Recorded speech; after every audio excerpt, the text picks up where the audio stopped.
Баянхонгор аймагт барилга инженерийн цэргийн ангид бие биендээ захирахдахгүй хуцаа цэцэргийн алба хаагчид харилцааны зөрчил гаргасны улмаас нэг гэмтээс явдал гарчээ. Гэмтэл авсан цэргийг зэргийн нэгдсэн төв эмнэлэгт шилжүүлэн эмчилж байна. Энэ хоёр хүүхэд бол хоёулаа нэг нутгийнх гэж явдаг. Одоо юм бэлээ завхных. Тэгээд одоо ингээд бид нар бол одоо нөгөө та бүхэн мэддэг бах инхийг дэмжих ажиллагаанд оролцохоор бид нар ингээд бие биендээ одоо анхаарал тавихын тулд бади систем гэж ярьдаг. Хоёроо бие биендээ одоо анхаарал тавьдаг. Хоёр хаашаач явсан ингээд хоёулаа явдаг. За энэ бади буюу одоо энэ нөхөр найз гэсэн системийг бид нэр цэргийн ангиуд дээр бас мөн хэрэгжүүлдэг.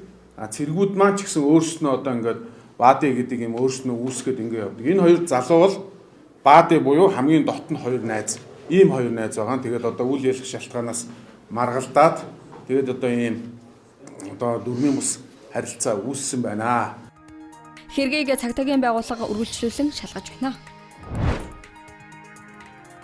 Тээврийн хэрэгсэл жолоодож явахдаа янданд хуримтлагдсан өв сургамлыг цэвэрлээгүй улмаас шаталд үүсэж, хэрийн төмөр гаргасан этгээдэд 1 жилийн тэнсэн харгалзах ялгааноож 7.6 сая төгрөгөөр торгожээ.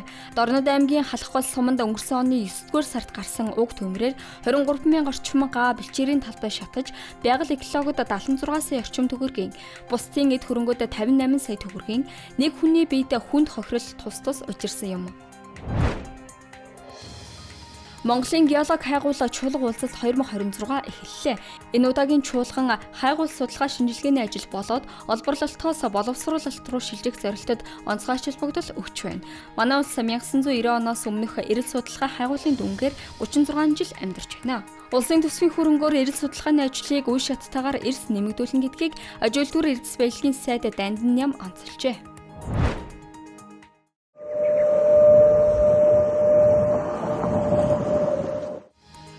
Жил бүрийн 3 дугаар сарын 4 дахь 7 хоногийн пүрэв гарагт зарлан мэдээллийн дууц тохиод уурч газар хөдлөх гамшигаас үрдтлэн сэргийлэх арга хэмжээг авдаг. Хүмүүс нэгдэх тохиод уурахад суу, нуугд, хүлээ гэсэн дүрмийг баримталж, аюулгүй байдлаа хангаж түр хүлээж, 2 дахь тохиод уурахад байгаа газараасаа гарч аюулгүй талбайд цугларан, 3 дахь тохиод уурахад холбогдох албан тушаалтанд бүртгүүлж, дадлага сургалтад идэвхтэй оролцжээ. Улаанбаатар барилга 2026 үзэсгэлэн Мишель Экспо төвд нэгдлээ. Үзэсгэлэн 2 хэсгээс бүрдэх бөгөөд 28-29-ны өдрүүдэд барилгын материал, шинэ техник технологиг танилцуулах бол эх 4-р сарын 2-ноос 5-ны хооронд орон сууц, амны орон сууцны төслүүд барилгын материалын үзэсгэлэн болно. Түүнчлэн үзэсгэлэнгийн үеэр мэргэжлийн сургалт уулзалтууд болно.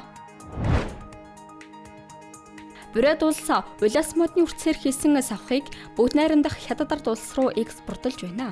Ингэхдээ 16 төрлийн фитосанитарын гэрчилгээгээр буюу хөдөө аж ахуйн яам, эрүүл мэндийн яам болоод гайлын газрын хатуу хяналтаар гаргадаг байна.